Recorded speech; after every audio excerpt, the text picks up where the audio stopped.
Movie के starting में सन 1673 में मेक्सिको का एक सीन दिखाया जाता है जिसमें एक फैमिली को दिखाया गया है। उनमें एक हस्बैंड और एक वाइफ और उनके 2 छोटे बच्चे होते हैं। वो लोग अपनी लाइफ में बहुत खुश होते हैं। ये दिखाया जाता है कि उन बच्चों में एक बच्चा अकेला है जो अपनी मदर को फाइंड कर रहा है। अपनी माँ को ढूंढते हुए वो एक नदी के पास चला जाता है जहाँ पर वो देखता है कि उसकी मदर उसके भाई को नदी में डुबोकर मार रही है। बच्चा वो सब देखकर काफी डर जाता है और वहाँ से भागने की कोशिश करता है, लेकिन उसकी मदर उसका पीछा करते हुए उसे पकड़कर ले ही जाती है। इसके बाद सन 1973 में लॉस एंजलिस को दिखाया गया। यहाँ पर एना नाम की एक औरत दिखाई जाती है जो अपने 2 बच्चों क्रिस और समंथा के साथ रहती है। वो अपनी लाइफ को अकेले ही गुजार रही थी क्योंकि एना के हस्बैंड एक पुलिस ऑफिसर थे जिनकी डेथ हो चुकी। एना बच्चों का ख्याल और घर के सारे मामला खुद अकेले ही हैंडल करती थी। इसके अलावा एना डिपार्टमेंट ऑफ सोशल सर्विसेज में जॉब भी करती थी। इस डिपार्टमेंट का बेसिक वर्क ये देखना था कि पेरेंट्स अपने बच्चों की सही से तरबियत और परवरिश कर भी रही है या नहीं। एना को अपने ऑफिस से ये पता चलता है एक पेट्रिशिया नाम की औरत और उसके बच्चों का केस उसकी एक कोलीग को दिया जा रहा है। ये एक ऐसा केस था जिसे पिछले कई सालों से एना ही हैंडल कर रही थी और ये चीज एना को पसंद नहीं आई। तब एना के बॉस उसे समझाते हैं कि एना के ऊपर काम का पहले ही बहुत बर्डन है और यहाँ तक कि उसने अपने बच्चों का ख्याल भी अकेले ही रखना होता है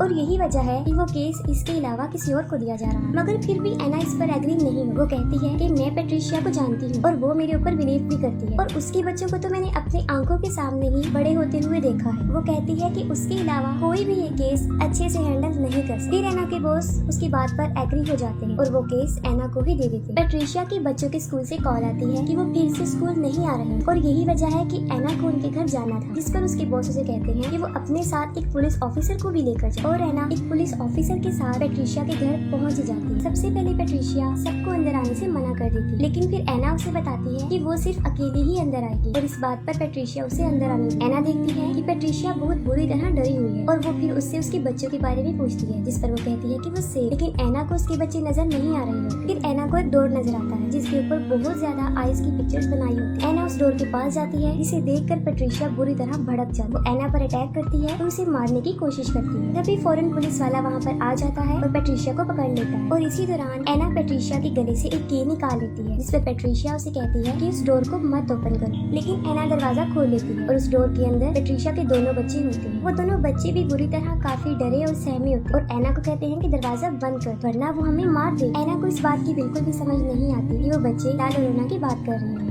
इसके बाद उन बच्चों को चाइल्ड सर्विस शेल्टर में भिजवा दिया जाता है। एना देखती है कि उन बच्चों के हाथ में जलने का निशान है, जिस पर वो बच्चे कहते हैं कि ये उसने ही किया। तब भी एना को समझ नहीं आती कि वो किसकी बात कर रही है। इसके बाद एना अपने घर चली जाती है और रात के वक्त ला लोरेना पेट्रिशिया के बच्चों को पानी में डुबोकर मार। उन बच्चों को नदी में डुबोने के दौरान ला लोरेना की आंखों से मुसलसल आंसू बह रहे हैं और यही वजह होती है कि उसे वीपिंग वुमेन कहा गया है। एना के पास कॉल आती है कि पेट्रिशिया के बच्चे नदी में डूबकर मर गए। एना वहाँ पर पहुँच जाती है और अपने बच्चों को कहती है कि वो कार में ही बैठे रहे। वो कार को थोड़ा दूर ही पार्क करती है ताकि उसके बच्चों को कुछ भी पता ना चले। एना अभी उन बच्चों की डेड बॉडीज के पास पहुँचती ही है कि तभी वहाँ पर पेट्रिशिया भी आ जाती है और वो एना को कहती है कि तुमने मेरे बच्चों को मार डाला और ये भी कहती है कि सिर्फ एक ही रात बची थी और इसके बाद हमें उससे छुटकारा मिल जाएगा, जिस पर एना उससे पूछती है कि किससे और पेट्रिशिया जवाब देती है कि ला लोरेना से। इसके बाद पुलिस वाले पेट्रिशिया को वहाँ से ले जाते हैं। बाहर कार में समंथा सो जाती है जबकि क्रिस जाग रहा होता है। वो चुपके से गाड़ी से उतरकर उन बच्चों की डेड बॉडीज को देखने जाता है। इसी दौरान क्रिस को वहाँ पर किसी के रोने की आवाज आती है और ये कोई और नहीं होती बल्कि ला लोरेना होती है जो कि क्रिस को अपने पास बुला रही होती है और फौरन वहाँ से गायब भी हो जाती है। फिर एकदम से वो क्रिस के पास आ जाती है और उसका हाथ पकड़ लेती है, जिससे कि उसका हाथ जल जाता है और क्रिस के हाथ पर भी जलने का वैसा ही जख्म हो जाता है जैसा पेट्रिशिया के बच्चों के हाथ पर था। क्रिस काफी डर जाता है और कार में आकर बैठ जाता है, लेकिन ला लोरेना भी वहाँ पर पहुँच जाती है और क्रिस को डराना शुरू कर देती है। ला लोरेना कार के अंदर भी आने की काफी कोशिश करती है। फिर एना वहाँ पर आ जाती है और उन्हें लेकर घर आ जाती है। अगली सुबह एना चर्च जाती है और चर्च के बाहर एक विच डॉक्टर जिनका नाम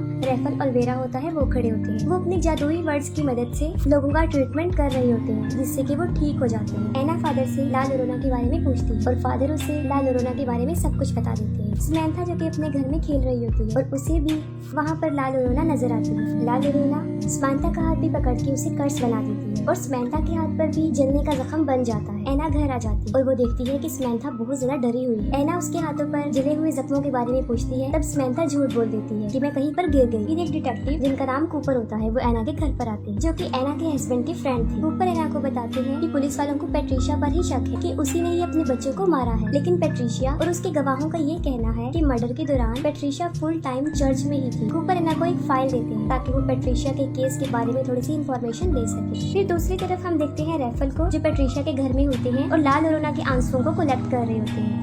रात को एना पेट्रिशिया की फाइल देख रही होती है, तभी उसे वहाँ पर किसी की आहट महसूस होती है। वो जाकर देखती है तो क्रिस नींद में चल रहा होता है। तभी अचानक से घर का दरवाजा अपने आप खुल जाता है और ऐसे फील होता है जैसे कोई मैजिकल पावर अंदर दाखिल हो गई। एना क्रिस को उसके बेड पर सुला देती है और समंथा को देखती है और उसी वक्त कोई पेट्रिशिया के फाइल के पेपर्स को उठाकर जमीन पर फेंक देता है। तब एना समझ जाती है कि रूम में कोई और भी है और अचानक से एना देखती है इस समंथा के रूम में ला लोरेना है। इससे पहले कि वो कुछ कर सकती, अचानक से दरवाजा बंद हो जाता है। इसके बाद एना के रूम में भी ला लोरेना आ जाती है और एना उसे कहती है कि वो वहाँ से चली जाए। इतनी ही देर में क्रिस और समंथा दरवाजा खोल के वहाँ पर आ जाते हैं। एना उन दोनों को अपने बेड पर सुला देती है, लेकिन खुद वो सारी रात जागती रहती है, उसे नींद नहीं आती। एना पेट्रिशिया से मिलने जाती है, लेकिन पेट्रिशिया एना को ही उसके बच्चों की मौत का जिम्मेदार समझती है और उसी दौरान एना पेट्रिशिया के हाथों पर वही जलना निशान देखती है। पेट्रिशिया उसे कहती है कि ला लोरेना ने किया है और अब एना के बच्चों को भी उसके रोने की आवाज आएगी और वो उन्हें भी अपने साथ ले जाएगी। पेट्रिशिया एना को ये भी बताती है कि मैंने ला लोरेना को कहा है कि मेरे बच्चे तो मुझे वापस दे दो और एना के बच्चों को ले जाओ। क्रिस को किसी के रोने की आवाज आती है। पहले तो ला लोरेना उसे डराती है और फिर सीढ़ियों से उसे नीचे गिरा देती है, लेकिन मौके पर ही एना वहाँ पर पहुँच जाती है और उसे हॉस्पिटल लेकर जाती है। जब डॉक्टर क्रिस के हाथों पर जलने के जख्म देखता है तब वो डिपार्टमेंट ऑफ सोशल सर्विसेज को कॉल कर देता है। रात को एना के घर पे कूपर और उसकी कोलीग डोना आते हैं और वो ये चेक करने आते हैं कि कहीं एना अपने बच्चों के साथ अब्यूज तो नहीं करती, कि किसी किस्म का कोई तशद्दुद तो नहीं करती। फिर एना क्रिस से ला लोरेना के बारे में पूछती है और वो उसे सब कुछ बता भी देता है। दूसरी तरफ ला लोरेना समंथा को पानी में डुबोकर मार रही होती है, लेकिन मौके पर एना वहाँ पर पहुँच जाती है और उसे बचा लेती है। इसके साथ ही ला लोरेना एना को भी कर्ज कर देती है और बड़ी मुश्किल से एना अपने बच्चों को वहाँ से लेकर भागने में कामयाब हो जाती है। एना चर्च में फादर के पास आती है, तब फादर उसे बताते हैं एनाबेल डॉल के बारे में, कि जब वो एनाबेल डॉल को लेकर आ रहे थे तब उस डॉल ने उन्हें बुरी तरह जख्मी कर दिया और वो ये भी बताते हैं कि इस तरह की चीजों में शैतानी ताकत होती है और चर्च तुम्हारी हेल्प भी करेगा। लेकिन उन्हें चर्च से सर्विसेज लेने में कई हफ्ते लग जाने थे, लेकिन एना के पास इतना वक्त नहीं था और फादर एना को रेफेल के पास जाने का मशवरा देते हैं। एना अपने बच्चों को लेकर रेफेल के पास चली जाती है। पहले तो वो उनकी मदद करने से इनकार कर देता है, लेकिन किसी तरह वो बच्चों की खातिर उनकी हेल्प करने को तैयार हो जाती है। रेफेल अपने साथ इस प्रोसेस में इस्तेमाल होने वाली सारी चीजें अपने साथ लेकर जाते हैं और अपने मैजिकल वर्ड्स की मदद से अंडों के जरिए वो ये पता करवाते हैं कि यहाँ पर कोई जादुई ताकत, कोई शैतानी ताकत है भी या नहीं। लेकिन जब सारे अंडों को तोड़ा जाता है तो वो अंदर से काले निकलते हैं, जो इस बात की तरफ इशारा है कि वहाँ पर वाकई कोई शैतान मौजूद है। रेफेल अपने मैजिकल वर्ड से सारे घर को बांध देते हैं क्योंकि रात होने वाली थी और ला लोरेना की पावर मजीद बढ़ जाती। रेफेल एना और उसके बच्चों को बचाने के लिए अपने बहुत सारी चीजों को और बहुत सारे अल्फाजों को इस्तेमाल करते हैं। रेफेल क्रिस को उस क्रॉस के बारे में बताता है जो फायर ट्री से बना होता है और जब ला लोरेना अपने बच्चे को मार रही थी तब उसे ऐसा करता सिर्फ फायर ट्रीज ने ही देखा था और उसी वक्त वो फायर ट्रीज रो भी रही। फायर ट्रीज ला लोरेना के इस गुनाह का एक अकेला और अकलौता सबूत थी, जिसके आगे ला लोरेना की सारी पावर कमजोर पड़ जाती। रेफेल बताते हैं कि ये एक बहुत ताकतवर शैतान है और हमें सबको मिलकर इसके खिलाफ लड़ना पड़ेगा। फिर वो अपने मैजिकल वर्ड्स की मदद से ला लोरेना के आंसुओं को पाक साफ करते हैं ताकि उसे उसके खिलाफ ही इस्तेमाल कर सके। जब रात हो जाती है तो उन्हें ला लोरेना के आने का मैसेज मिल जाता है और रेफेल एना और उसके दोनों बच्चों को कैंडल्स के एक दायरे में रखते हैं। फिर ला लोरेना को छींक आती है और उसकी शैतानी पावर की वजह से हवा के वेव से सारी कैंडल्स बुझ जाती है। ला लोरेना सबसे पहले एना पर अटैक करती है और उसके बाद वो क्रिस पर अटैक करती है। ला लोरेना क्रिस को खींचकर बाहर ले जाती है और रेफेल क्रिस को पकड़ लेते हैं और वो वही आंसू ला लोरेना के फेस पर फेंक देते हैं। ला लोरेना के फेस पर वो आंसू गिरते ही उसका फेस जलने लगता है, लेकिन वो अभी भी जिंदा होती है और खत्म नहीं हो पाती। तभी रेफेल घर के दरवाजे पर फायर ट्रीज के बीज को लगा देता है। इन बीजों को पार करके वो अंदर नहीं आ सकती थी, लेकिन वो मजीद गुस्से में आ जाती है। फिर ला लोरेना पीछे से अंदर आने की कोशिश करती है और ये सब पिछले दरवाजे को बंद करने की कोशिश करते हैं। यहाँ पर ला लोरेना ने ये सब जाल इसलिए बिछाया था ताकि उन सब का ध्यान पिछले दरवाजे पर लग जाए और उसके आने में आसानी हो जाए। फिर ला लोरेना समंथा को उसकी डॉल के थ्रू बाहर निकालने की कोशिश करती है। समंथा को दरवाजे के बाहर उसकी डॉल नजर आती है और वो डोर ओपन करके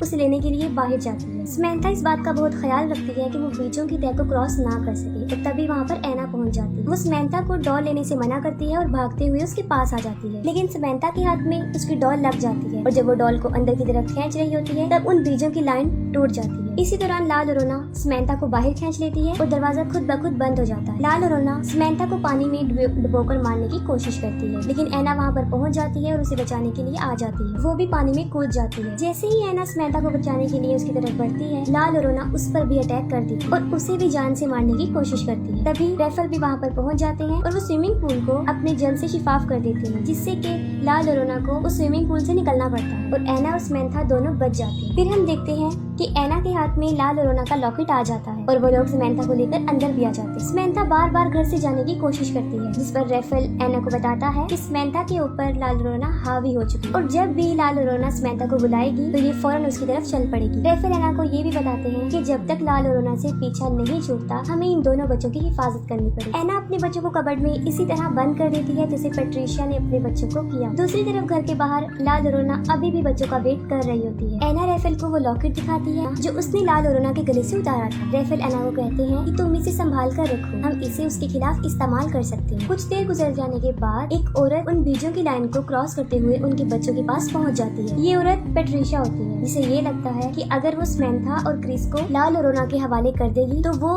उसके बच्चे उसे वापस लौटा देगी। रेफल पैट्रिशिया को रोकने की बहुत कोशिश करता है, लेकिन वो उसे शूट करके मार देती है और बीजों की लाइन तोड़ देती है। और इसी दौरान लाल अरोना को भी घर के अंदर आने का मौका मिल जाता है। अंदर आते ही पहले वो एना पर अटैक करती है और उसे बेसमेंट में फेंक देती है और उसका डोर अपने आप लॉक हो जाता है। फिर वो घर के सारे दरवाजों को बंद कर देती है ताकि बच्चे बाहर ना जा सके। इसी दौरान क्रिस लाल अरोना को वो लॉकेट उठाकर समंथा के साथ ऊपर की तरफ भागता है। क्रिस और समंथा स्टोर में जाकर छुप जाते हैं और लाल अरोना भी उनका पीछा करते हुए वहाँ पर पहुँच जाती है। लाल अरोना उन्हें मारने ही वाली होती है कि क्रिस उसे उसका लॉकेट दिखा देता है। अपना लॉकेट क्रिस के हाथ में देखकर लाल अरोना अचानक से नॉर्मल लेडी बन जाती है। लाल अरोना को वो लॉकेट असल में उसके बच्चों ने दिया था और वो अपने बच्चों की तरह क्रिस को टच करती है और रोना शुरू करती है। साथ में पैट्रिशिया को भी अपनी गलती का एहसास हो जाता है। वो लॉक तोड़कर एना को बाहर ले आती है। एना भागते हुए ऊपर की तरफ आ जाती है और साथ में उसके रेफल भी आ जाता है जो कि मरा नहीं होता। दूसरी तरफ लाल अरोना जब क्रिस को टच करते हुए रो रही होती है तो उसके पीछे रखा हुआ मिरर उसका कपड़ा हट जाता है और जब लाल अरोना खुद को शीशे में देखती है